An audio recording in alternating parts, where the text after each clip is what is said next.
Well, guys, it actually happened. TikTok is banned. Just kidding, editing me here.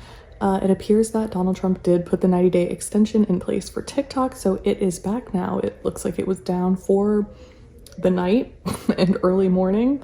So I'll keep tabs on it. I'm very happy that TikTok is back. However, I will say that I'm very frustrated that I just had this whole video filmed, edited, and ready to go, and then here we are. So this is more so going to be the reason why I believe that the US government wants the TikTok ban to be in place. So if things seem a little like out of context, it's because that this was filmed with the knowledge that it was banned already. So just giving you that warning here. All right, back to the video. If you're new here, hey, I'm Slissa Jervels, and over here I like to talk about polarizing figures and companies that shape our world.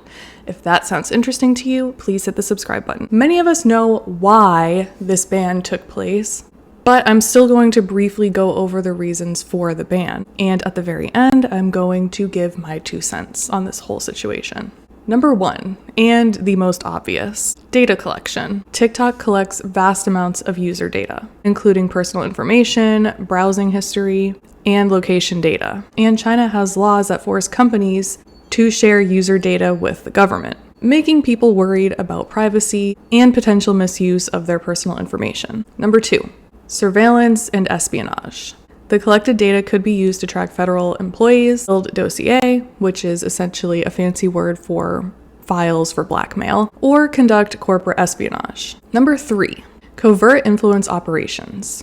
There's concerns that China could manipulate the TikTok algorithm, swaying public opinion, suppress dissent, or spread disinformation throughout the US. Number 4, cybersecurity vulnerabilities. Installing and updating the TikTok app could potentially allow for injection of malicious software by China.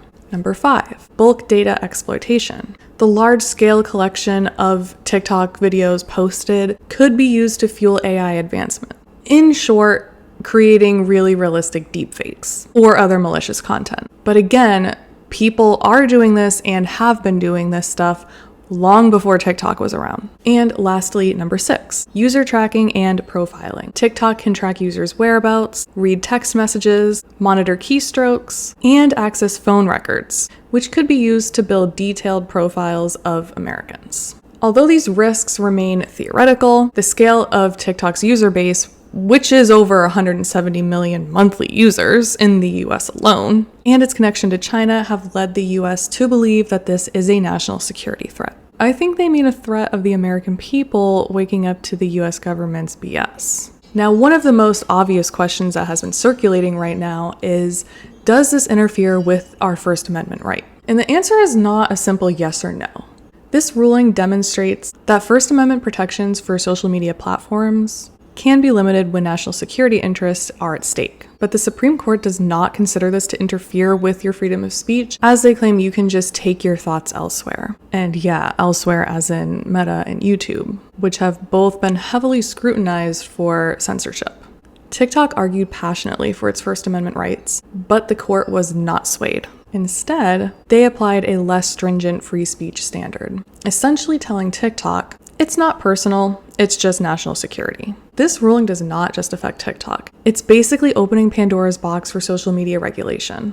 Imagine a world where entire platforms can be banned, foreign-owned apps face intense scrutiny, and the line between free speech and national security becomes increasingly blurred.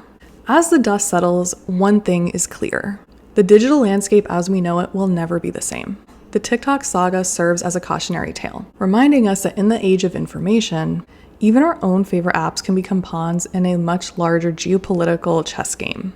Many influencers who relied on TikTok as their income now face uncertain futures and may need to quickly adapt to a different platform and able to keep their income stream. Users and creators are likely to just migrate over to other short-form platforms like Instagram Reels, YouTube Shorts, or Triller. And some may even turn to established social media sites like Facebook, Instagram, and Snapchat. And I'm sure newer apps will emerge to fill the void of TikTok. But if you are a TikTok fan, you know that none of those other options are going to be the same. because as you know, And declare we all fam. it is worth noting that the situation remains fluid. President-elect Donald Trump has indicated that he may work on a solution to reinstate TikTok once he's in office. Additionally, Trump is considering granting a 90-day extension that would allow the app to continue operating. This ban reflects a broader geopolitical tension between the US and China, much more than purely technological issues. Now onto the why, allegedly. To reiterate, these are my own thoughts and conspiracies. This is just me thinking out loud. It's also worth noting the apparent double standard with the data breaches. Meta has faced numerous data breaches over the years, yet has never faced similar legislative action. Here's an interesting one.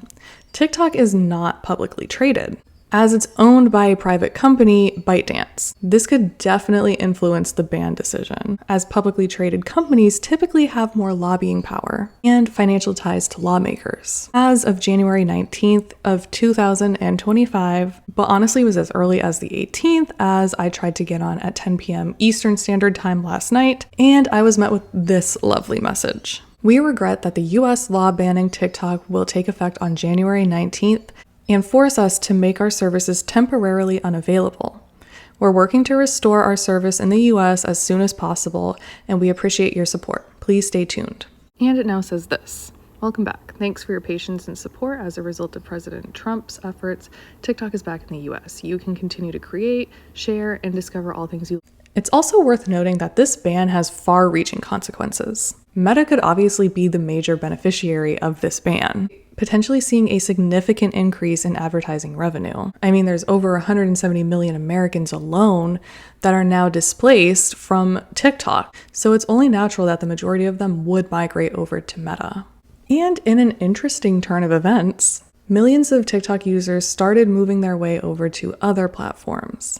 One of them including Chinese-owned Xiaohang Su, aka Red Note, coining the term TikTok refugees. And honestly, this is one of the most comical things that I have seen in a really long time. People really said, "Oh, you're afraid of a Chinese data breach with TikTok? Bet. We're gonna go over to Red Note, which is an actual Chinese-owned app." In a more heartwarming event, over on Red Note, Chinese users have been helping US users navigate the app as it is in Mandarin. And on the flip side, Americans have been helping Chinese users with their English homework. A lot of Red Note users claiming our governments may hate each other, but we don't have to. Now, whether that is the right or wrong move for people to do heading over to Red Note, I don't know. I'm not the one to answer that. But it is definitely funny. I have to admit that.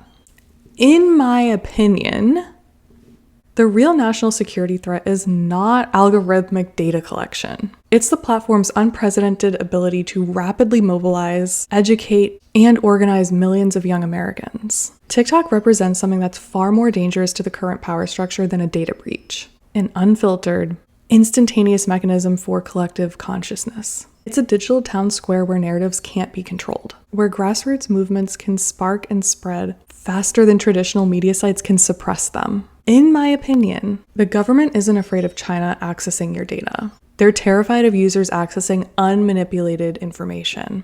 The most powerful weapon against institutional manipulation is not encryption or firewalls. It's an informed, connected, and mobilized population.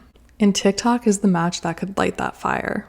Remember, stay inquisitive and question everything, even me. Oh yeah, and click here for the next perfectly curated video that I personally have selected just for you. Thank you so much for watching. Please remember to like, comment, and subscribe, and I'll see you in the next one.